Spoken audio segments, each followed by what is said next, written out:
আসসালামু আলাইকুম গাইস, কেমন আছেন আপনারা? আশা করি ভালো আছেন। বুধবারে হঠাৎ করে দুপুরবেলা বৃষ্টি শুরু হয়।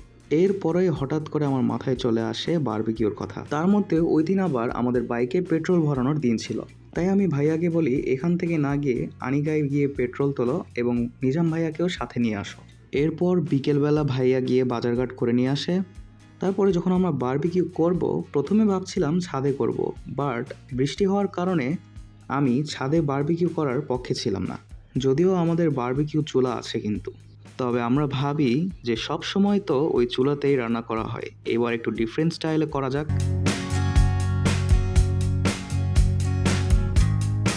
আজকের মতো এখানে ব্লগটা এন্ড করে দিব। ভালো থাকবেন, সুস্থ থাকবেন, দেখা হবে নতুন কোনো ব্লগে। ততক্ষণের জন্য আল্লাহ হাফেজ, বাই বাই।